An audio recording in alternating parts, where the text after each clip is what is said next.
This is Evelyn Lopez. Welcome to Sustainability in Your Ear, the Earth911.com podcast for the week of December 23rd, 2019, end of the year. We have a lot to talk about today. We're going to talk about Ridwell, an interesting company that does a home pickup service, taking hard to recycle materials for you. We're going to talk about some natural living and recycling tips, and also cannabis farming. Of course, we'll answer your Earthling questions, and a few other things too. But first of all, let's talk about who's here. Mitch, are you on the line? I am. Welcome to the holidays, folks. It's good to be here, and we're looking forward to an exciting 2020. So are you in Lakewood today, or are you still down in California? I am in Lakewood. I've been traveling due to an illness in my family, but I am back right now. And I think today we do not have our Earth911 writer friend, Sarah Lozanova. Yeah, unfortunately, but the holidays are just that time of the year. Sometimes schedules don't work. It can be a little tricky coordinating around things. And speaking of tricky, interesting things, Mitch, I heard something tricky in a good way. I heard something about Google and Earth911. What's that about? Well, yeah, we have launched on the Google Assistant. So you can now ask the Google Assistant, hey, Google, how do I recycle aluminum foil or whatever material you would like? And you will get back both an answer, a summary of what you do. Google will explain it to you, and they use our content to do that. So they'll refer to our articles. And you can ask where you can recycle it, and you'll get the same kind of results that you do on our search engine or in our iRecycle app. So we have opened yet another way for folks to find out how to recycle and where to recycle materials, and we're really proud to be partnered with Google to do that. It took them months to validate our content, but they were very confident about the quality of our data, and that's a real honor. They look at a lot of stuff, and to pass that muster is a great endorsement of Earth911's recycling information. I think it's amazing. So I can, on my phone, I've got an Android phone, and I can say, okay, Google, can you tell me whether I can recycle, let's say, a milk carton?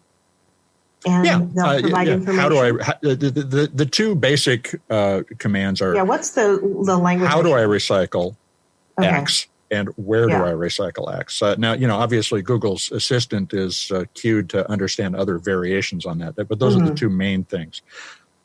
That's incredibly wonderful. Don't you feel like we're getting just a little bit closer to Star Trek, where you can just hit your communicator and say, computer, buy me this book? Computer.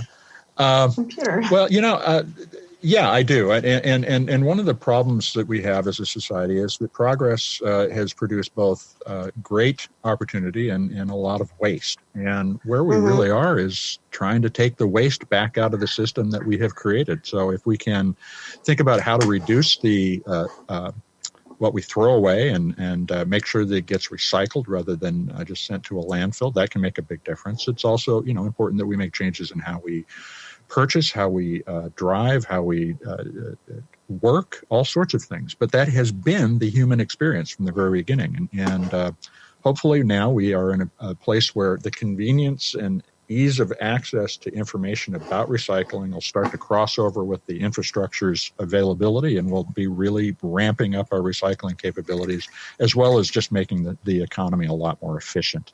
And we're pleased to be part of that. And that's really Earth911's 2020 mission, is to expand not only the recycling information that we have about materials, but at the product level too. So we're working now and have started to rebuild our database so that we can provide information about a specific product, its packaging, and the material that it's made of, so that you can get rid of the stuff that it comes in efficiently and quickly. You can also know what to do with it when it reaches its end of life, whether that's a reuse program that is facilitated by the brand that sold it, or whether it's a recycling program, or whether it's a composting program. And information is how we organize our economy and how we organize all of our activities, and we're going to be building something that helps people do that and making it available as widely as possible. So Google is one of our first big expansions. If you haven't already downloaded our iRecycle app, that's a great way to get started with this as well. Excellent. Well, and that is a very good segue into the first story that we have that we were going to talk about today. And that is a story that's up on the Earth911 website. It says, Ridwell recycles the tricky stuff.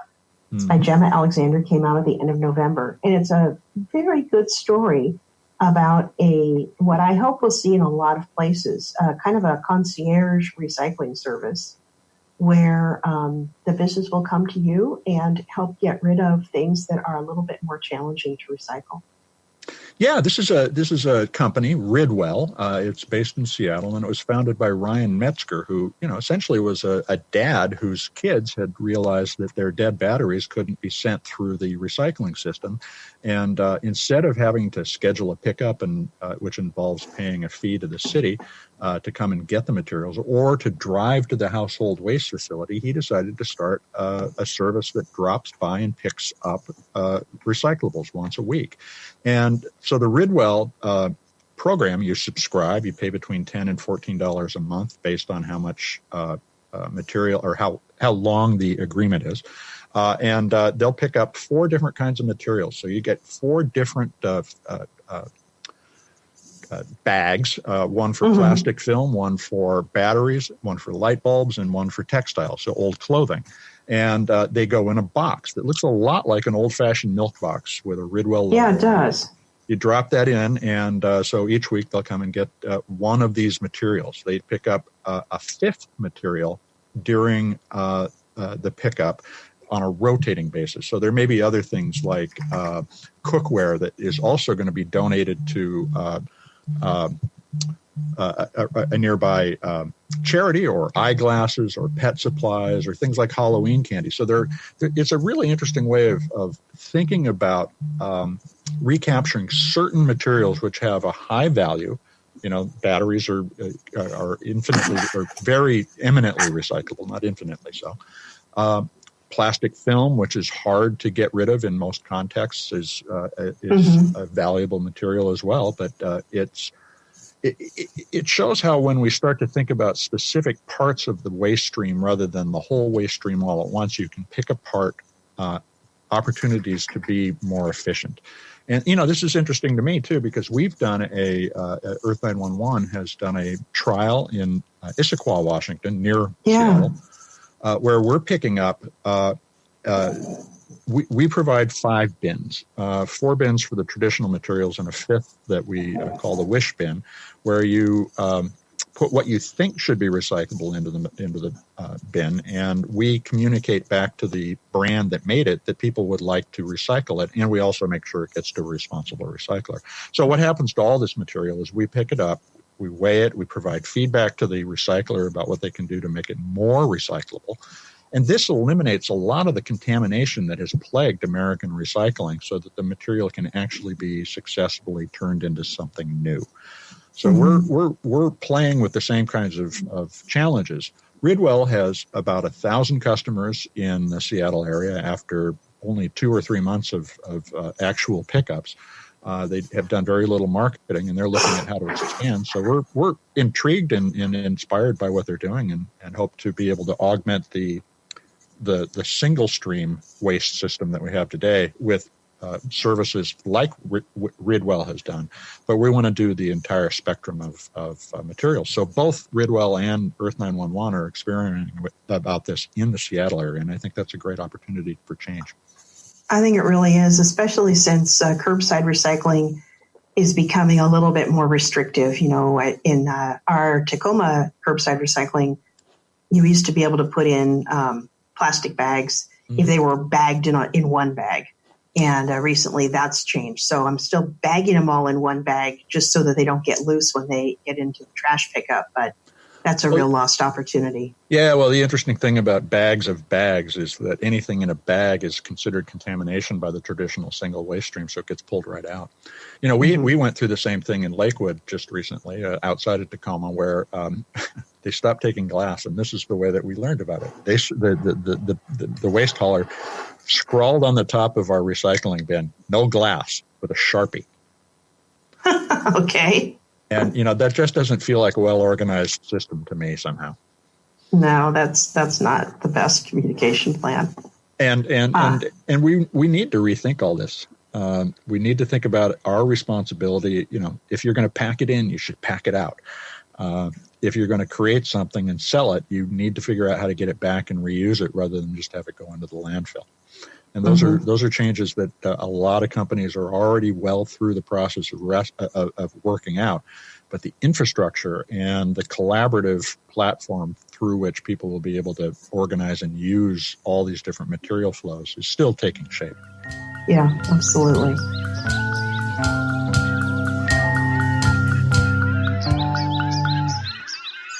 We had another story up on our site that we thought was interesting. It was about eco-friendly, sustainable living when you're away at university.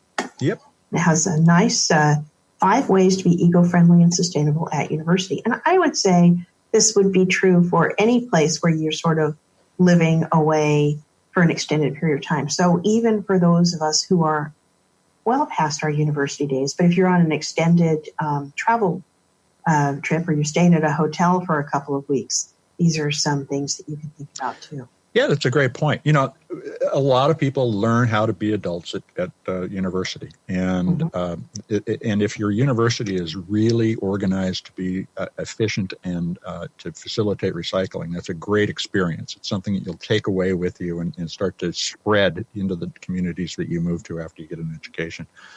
Now, there are actually rankings of this type of question. So you can find out at reports.aashe.org about the STARS program, which is a college and university sustainability reporting tool.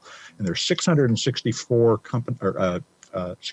there are 986 colleges listed in their rankings, but only 5 who have received platinum, which is the very top level ranking, is Colorado State University, Stanford University, the Thompson Rivers University in British Columbia, the University of California, Irvine, and the University of New Hampshire.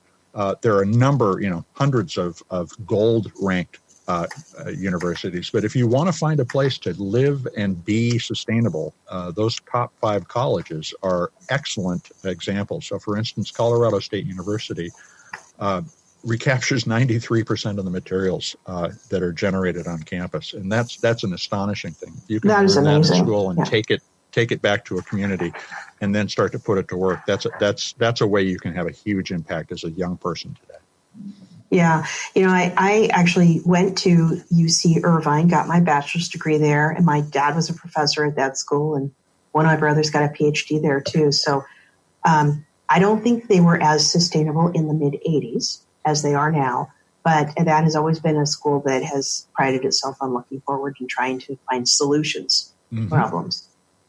Well, I really like your point about that what you learn to do in this article at college is also applicable if you're traveling. So, thinking about reducing your printing so that you just read on screen, or not buying bottled water. I was sitting in an airport yesterday. The only water available was bottled water. So, of course, I went thirsty. It's a shame. I think some of these things, too, I think are a little bit challenging for all of us. I'll say us, myself, an older person. I am very comfortable reading books on screen on my Kindle, but I do like to print papers out where I'm going to be marking them up. And that's just kind of a leftover of the way that I learned to do everything. And I think I need to try to learn a way to mark things up on the tablet. I think what I've, because I've been working as a writer for a long time, and obviously Earth911, we do everything on screen. There's almost no printing done at all. Actually, I can't think of any situations where we printed anything. And that's a great opportunity to apply, or a great thing to apply in a collaborative environment where you're working remotely, because we share a lot of electronic documents. Yeah. But learning to do that just across your normal life is not easy. Yeah, it can be hard. The stop buying bottled water, I agree with you. That is another thing. One of the airports I go to with some regularity is the Orange County Airport, and they now have a water bottle filling drinking fountain right next to the restroom. So, and I've taken to putting an empty water bottle in my travel bag so that when I stop there, I can fill it up, or when I'm about to go on the plane, I can fill up. And that's a huge help. Well, with 20 million students in the United States at university, this is an opportunity to change things, and these young folks are learning a better way of living, which I'm looking forward to seeing spread to everywhere. Me too. So some of the other tips that they have is, of course, refuse, reduce, reuse, and recycle. Be smart with your water usage. They note that, as we've been told, just turn off the tap while you brush your teeth and you'll save up to 200 gallons of water every month. Help promote groundbreaking initiatives. So get involved would be another thing, and become an environmental change maker. Yeah, shorter showers, things like that too. Just being conscious of what we're taking when we're doing this is the important thing. No, I think that's all really excellent. Well, we also had, we had two other articles we wanted to touch on today. One is a nice article about natural healing, 5 tips to heal naturally. I'm sorry that Sarah can't be with us today because this is one of her good articles. Yeah, the most important one that I took away from this article was getting adequate sleep. And one of the good things about sleep is when you're sleeping, you're not consuming stuff. So, why not take a nap? Sure, good point. And what's interesting is that since, 100 years ago, in 1910, most people in the United States slept 9 hours per night. Now, 40% of adults in the United States report sleeping only 6 hours a night. And that's actually bad for you in many cases. And over the course of a lifetime of sleeping less than one would need to, you can incur a lot of mental deficits from that lack of sleep. And so I've been very focused on that. I'm dealing with a family illness and traveling a lot to take care of someone. It's important to take care of yourself too. And sleep has been the way that I've been able to do that. Now, staying hydrated obviously is another important one. Most people are chronically dehydrated. And a lot of that water, the water is essentially the medium through which our entire body exists. The water in our cells, around our cells, and we need to stay hydrated in order for all of the molecular engines running inside our body to function correctly. So that's a big one. What were you particularly interested in this one? Well, I think I'm similar. I try to get adequate sleep, but it takes me a really long time to fall asleep. So if I don't, get myself into bed before 10 o'clock, it means I'm probably not actually falling asleep until about 11 or so. So I really need to work on that, and drinking more water too. But I think in some ways, the thing that I found the most interesting was the point to nourish a positive mental state. And I think that, especially in our current time of divisiveness and a lot of upheaval politically in our nation, it's really easy to sink into a deep funk of feeling like things are pretty terrible and they're only going to get worse. And I would say the same thing with looking at climate change statistics and everything. It is really easy to drop into a deep negative funk. The sense of giving up. On the other hand, you can use that extra hour when you're trying to fall asleep to focus on the positive mental state.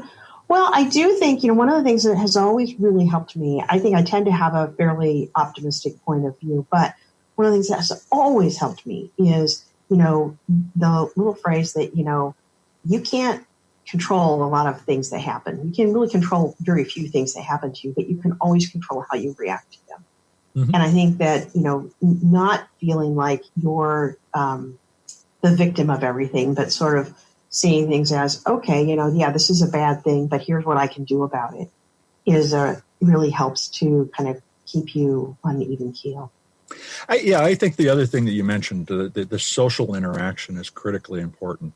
This is, we need to be talking to one another rather than falling into these insulated bubbles of similar thought where you don't have challenging conversations. It's the ability to overcome our differences that makes us genuinely social creatures, and that's why we've been able to survive and thrive as much as we have. But so many people today say it's not worth talking to other people or the other side, and that's unfortunate. It denigrates what it means to be human. Well, and I do think it's a shame because, though there are some offensive personalities and people who, you may decide you just need to limit your exposure to. But for the most part, we really do have very similar goals and concerns. People are pretty universally concerned about their health, their well-being, how they're going to age, their aging parents, how their children are growing up, what opportunities will be available for them. How do they maintain a safe and secure home? How do they, take care of the environment so that the things they enjoy can be enjoyed in the future? I don't think most of those things depend on your political outlook. It's so where you can find the commonalities, shift away from the divisions, that can be helpful too. Well, if we can keep that in mind, that would be a great thing. However, many people don't.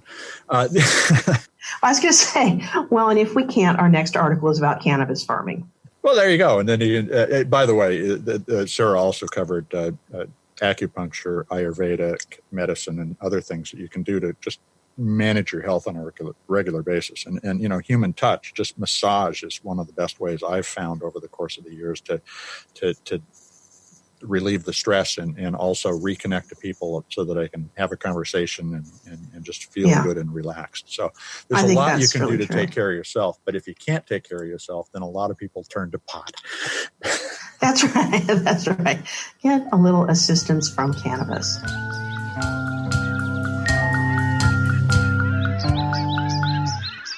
Well, and in this particular article, we weren't looking at whether it was good for your mental health. We were looking at, this is an article by Anna Johansson, Is Cannabis Farming Sustainable, from late November. And this is really looking at this industry that's been an incredible growth industry.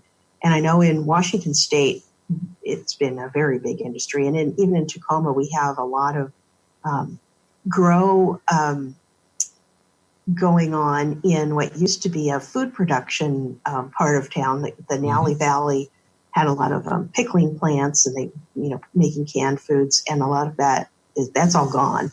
But those big warehouses that were used for food production, some of them are now used for really high-end pot production. Well, yeah, you used to smell pickles being made when you drove through Nally Valley, and now you don't smell pickles, you smell But you do cannabis. Smell pot, actually. Yeah, you do smell pot quite a lot in the Nally Valley. Harvest days in Nally Valley are overwhelming. Well, so there are three types of cannabis cultivation, indoor, and that can include potted or hydroponic cultivation. There are greenhouses, which are combination of mixed and natural lighting, but using primarily some form of soil. And then there are outdoor farms, which in many states with legal cannabis are actually the dominant form of grow. And in Eastern Washington here, a lot of people are growing outdoors. But, these are three different methods with different water impacts, with different ecological impacts. And the cannabis industry has a lot of promise in terms of our ability to make it efficient, because it is the first industry tracked from seed to shelf. That is, they literally do DNA tracking of the material you have to track, what you throw away, what you give away as samples, what you use in your processing or consume in the processing process. That's a redundant word. And so, we know theoretically what happens to every gram of this stuff, but there are problems with, or rather I should say there are choices to be made with different kinds of impact. So you can use artificial light, and if you do that, you have to find something that is a renewable source of power in order not to be contributing to the greenhouse gas load from generation of the electricity you're using. So thinking about how to use the right power is one of the first questions we should be asking our cannabis cultivators. And yet that's not something that you can find on the packaging. You can find all sorts of information on the cannabis packaging about where it came from and who grew it and who sold it and all of this kind of stuff. But there's no sustainability information there. It would be really interesting for that to be made available. Yeah, that is interesting. And I know the places that I'm thinking of in the Nally Valley area too, they're sort of older warehouse space, but I don't see any solar panels on their roofs, and that would be, they're not in areas with a lot of trees, so that would actually be a good opportunity for them if they wanted to change to better. Exactly, and even though Washington has the highest renewable energy generation share in the United States, that doesn't mean that they can't do better. Yeah. So then, you want, in terms of shipping and the packaging, there's not a lot of information about the impact of the packaging either. And a lot of cannabis packaging is made of plastic or some sort of composite paper and plastic material. And so there's a lot of waste from the packaging, which we can address as well.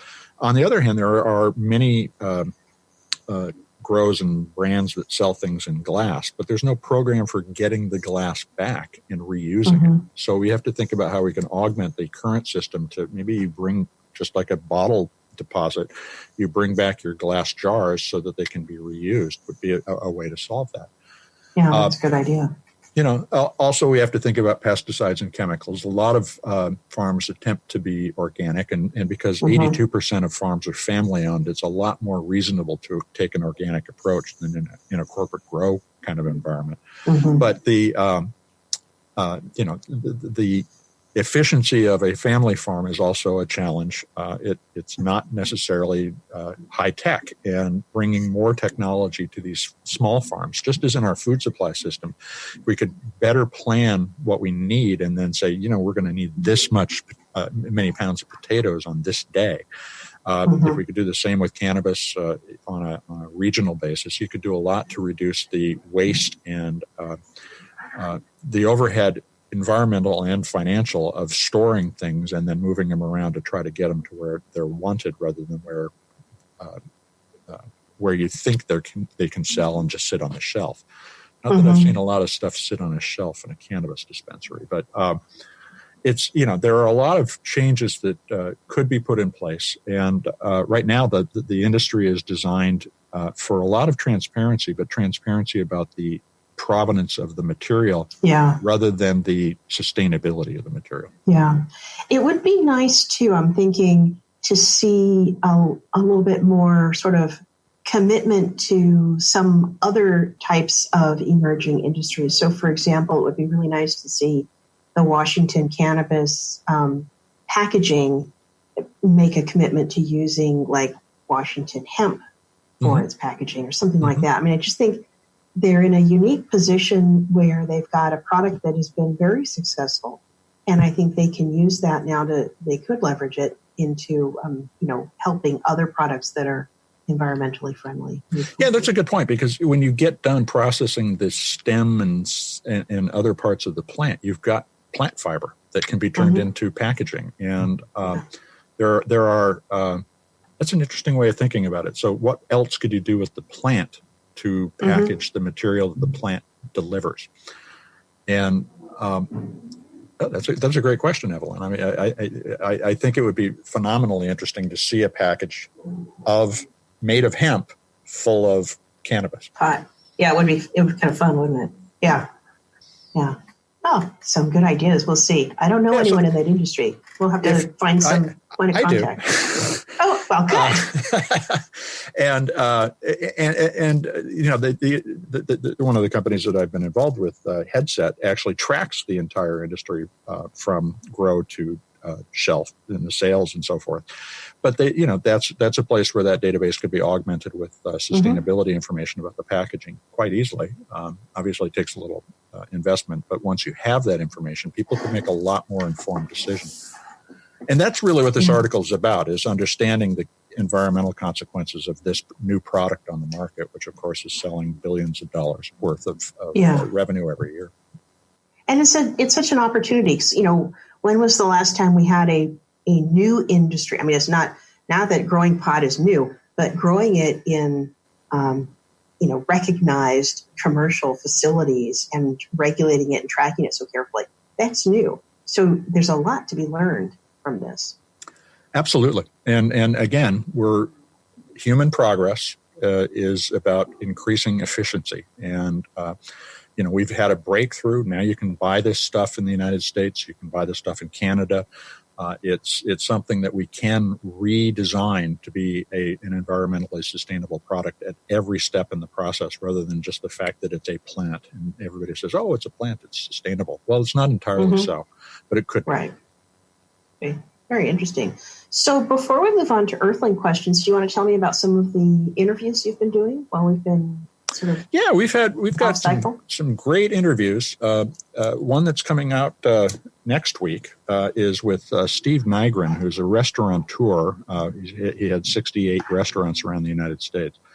He's created a community called Serenbe, which is outside of Atlanta in the Chattahoochee Hills. It is 70% green space, and the houses are sustainably built. They're made to be 30 to 50% more energy efficient. And there are 4 sort of hubs in this community, each with its own cultural focus: arts, crafts, small businesses that are brought in order to create a full community of people who've decided to live together in a sustainable way. And the homes range from, small houses or condos to large homes that nevertheless are integrated into the environment in such a way that it is like living in an old-fashioned community, but one that is sustainable. And I really found that a great conversation. We also talked recently with Lauren Olson, who's the zero waste manager at World Centric in Roanoke Park, California, about the problem of wish cycling, that is putting stuff in the bins that doesn't actually go there, and talked about how that can clog up the system, create contamination, as well as present safety issues in the processing facilities, because stuff can get jammed when, for instance, you put plastic film through the system. And that was a really interesting conversation. Another one that related to the same topic had to do with the progress in carton recycling. So, fiber cartons, milk, juice, like that. And we talked with Jason Pells, who is the Vice President of Sustainability Projects at the Carton Council, which was launched in 2009 to improve the carton recycling rate. And at that time, recycling was at 6% in the carton industry. Now it's about 18%. So they've made 300% progress over the course of the last 10 years and are starting to reach more homes. So they've passed more than 60% of the homes in the United States with services that will pick up a carton now. And that means that they can say it's recyclable, but that also means that there is going to be more material tossed in the bin because people say, oh, look, it's recyclable. This creates an opportunity to reuse that fiber in those packages. There are only a few facilities that actually do that in the United States right now, but many more are being built, and that's partly a response to the Chinese ban that was put in place a couple of years ago. The interesting thing is China just this last week started to indicate that, or signal that it is going to ban fiber imports, all fiber imports except for newspaper, which means we have to deal with more of this here at home, including all of these cartons. So it was a great conversation with Jason about the progress in carton recycling. And finally, we spoke with Tom Brown Jr., who is famous as a tracker. He has tracked missing people and criminals and teaches a tracking course in several different places around the world. And he recently published a book, Tom Brown Jr.'s Guide to Healing the Earth, which he bases on the training and experience he had living with an Apache elder when he was young. And so he recounts the story of meeting Stalking Wolf and what he learned from them, learned from the experience, as well as what he's been teaching folks for the last 45 years. So it's a great conversation and a lot of fun to think about and how one can be better at stewarding the planet. Yeah, sounds like a good book, too.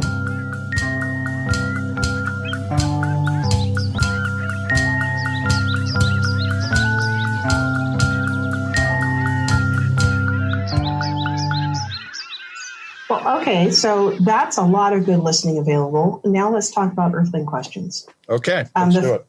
Okay, so Susan on Facebook says she has an emergency. She says she has an Earth911, I think meaning an emergency, in the 35007. I don't know where that is. But it's not Beverly Hills. It's not. Anyway, in the 35007, they cut their recycling services. She says apparently our city was getting the service for free, while surrounding cities definitely paid for it. And now our city doesn't want to pay for it or charge residents for it, even though most of us certainly would be willing to pay for it. Talk about a major step back. Well, yeah, that is the problem. It is. Yeah, that is a problem, Susan. Well, I think, Susan, number one, you should be running for city council, or you should be looking for people to run for city council, because the decisions made by your local government have a significant impact on your life, and this is one of them. And we've covered to run. Yeah, we have a number of stories about people who have gotten involved, whether it's to create community recycling programs or what they did to influence policy in their region. So one of the things that Susan is referring to is this notion of a city where it's paid for and where it's not. And those cities where it's paid for are often what are called closed systems. So they have a contract with somebody, whether it's their own internal people or an external waste management company, come pick stuff up. And those can be very efficient and very effective, but then right next door in another community, there may be no service whatsoever. And it sounds like what's happened is that they recognize somebody wasn't paying for the service. So the challenge, of course, is this doesn't happen for free. And I would echo what you said. Run for city council. Write to the newspaper. If you don't have a local newspaper anymore, start a blog about recycling in your city. We'll point to it. Send us information about it, and we'll point to it. The only way we can get people to step up and shoulder their share of the burden of creating all this waste is to figure out how to get them to either easily get rid of it so that it is low cost to do so, or to shoulder the cost of doing it. And both of those are viable solutions. So you can lower the cost of recycling by making sure more people are doing a better job. That will bring companies in that recognize that there is valuable material there that they could be making money off on the materials sales, capturing it and then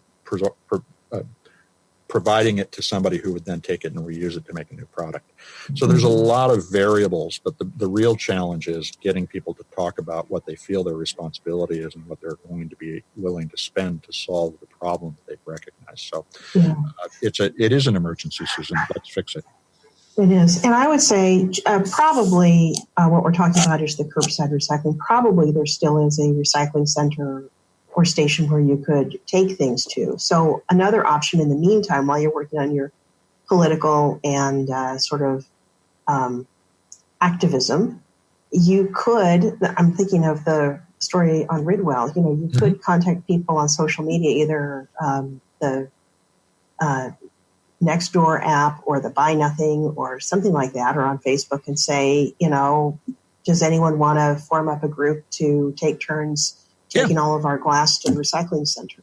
Yeah, and now the other thing you're assuming that there is a recycling center nearby, and in many communities, and there may not be limited only to the ones that are paying.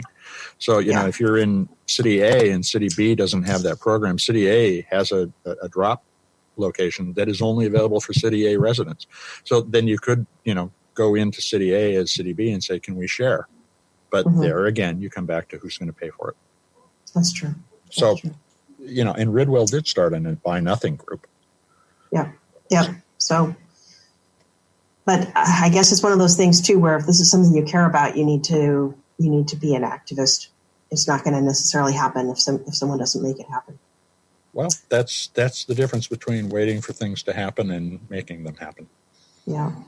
So Jessica on Facebook has a nice question. She says, have you ever worked with TerraCycle? I'm exploring using them as a solution to the recyclable but mixed materials problem. Well, we haven't partnered with TerraCycle, but we recommend a number of their programs. And, we were talking earlier about that there's an economic imperative. This has to pay for itself in some way. And what TerraCycle has done very effectively is focus on valuable waste streams. So they, have focused on collecting batteries from all over the country. This is a mail-in program. They'll send you a box. They then break down that material and make sure that it is responsibly recycled. They do similar programs. They're part of the Loop business that is delivering a box that you then refill with the used materials and is picked up again in the future. But this shows that, picking your waste stream is one of the ways that we can be efficient and profitable even in the very limited sense, creating a circular economy. And TerraCycle is more aggressive about experimenting with that than anybody. So, Jessica, if you're considering working with them, you do need to recognize that you have to generate enough volume to justify the creation of the project with TerraCycle. So if you're talking about the ability to generate tons of materials over the course of a year, that's going to be of interest to them. If you're talking about pounds, that's probably not going to get their attention because they have very limited resources. It's only about an $11 to $15 million a year company based on the reports that I've read. So they have to put their time and energy into something that is going to allow them to succeed. Mm-hmm. But I guess if Jessica's asking, is this a good group? I would say everything I've seen seems like they're people you should definitely explore working with. Absolutely. Yeah. Just be aware that their first question may be, how much are we talking about? Yep, absolutely. So our last question is one that is actually this type of question when we get it, I always just sort of think, oh dear, what's going on here? But Dirk says, I hope you can help me. I'm looking for what type of filtration is needed to recycle used automotive antifreeze. Yeah, well, that is an interesting question because antifreeze can be recycled with filtering. However, it is a toxic material in most cases. So antifreeze is a water-based additive, and usually the other materials are some form of sugar. Some form of sugar alcohol in other cases. Mm-hmm. And it can be sweet, so your kids would potentially taste it and think, wow, this tastes good, and swallow it. And you have to be very careful about that. So I would not recommend doing antifreeze filtering at home. There are a couple of things to keep in mind about the complexity. First off, what is the additive? If it's polypropylene glycol, it's actually a non-toxic, or at least marketed as a non-toxic material, it'll kill you if you drink enough of it. That's one of the, you can't mix that with a different type of antifreeze made with, for instance, ethylene glycol. And so you can't just mix this stuff up. If there are different colors, you cannot mix those colors together because the colors represent the clean materials state.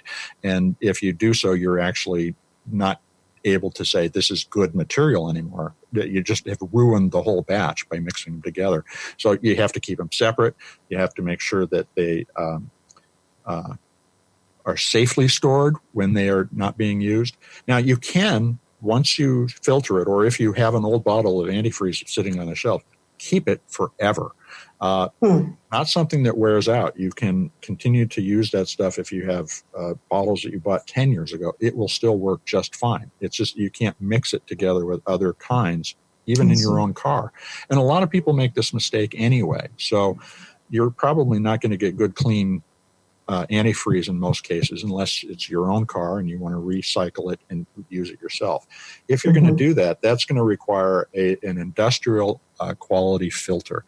And we're talking about a nano filter, essentially, something that can take out very fine particles of dirt and metal and oil or other things that might have contaminated the antifreeze while it was in use. So we don't recommend doing that. We do recommend recycling. In some cases, you can actually recycle antifreeze in your curbside program, but you need to check. Those are very rare. You cannot take, as you can take, motor oil to a auto shop. We have been tracking this for a long time, and we have no information that suggests that any retailer in the United States will take an antifreeze bottle for recycling. And you want to make sure that you, as I said, keep this stuff in the right containers, separate from the other materials that you use on your car. You can't mix it all together and then recycle it. So it's a very complex, and granted, may sound simple if you say, I'm just going to take the antifreeze out of my car and filter it and reuse it. But if you're going to take it from 3 cars around the house, or you use different kinds of antifreeze, there's just a lot of ways to screw this up. And that can hurt your car. And that will also make your car less sustainable. Well, and so we do have on the website a recycling guide to recycling antifreeze. So if you decide that filtration sounds like it may not actually be something you want to do at home, which is certainly the conclusion I would come to, then there is a guide on how to recycle used antifreeze. Yeah, and I think that's this is another place where if you get together with people and maybe your local household hazardous waste facility to create a swap around antifreeze, maybe somebody will do the effective filtering for reuse, but it's not the kind of thing that is going to be convenient to do at home. No. Yeah. Well, good advice. I wouldn't want to do it at home. No. All right. Well, Mitch, anything else from you before we wrap up today? Well, happy holidays to everybody, and thank you all for a great 2019 at Earth911. And even more exciting stuff to look forward to in 2020. We are headed into a new era in recycling in this country and sustainability. All the signs are that the businesses in the United States, despite the administration's policies, are stepping up to this, at least in large part, not all of them. And we want to help get that information out. And folks, if you are interested in how to participate, we would love to hear from you. Excellent. All right, then. So happy holidays. Thanks for listening to Sustainability in Your Ear.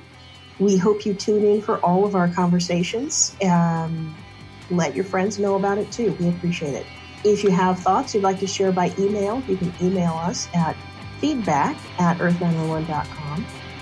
And you can find us on all of your podcast platforms. We will see you next time. Thanks, everybody.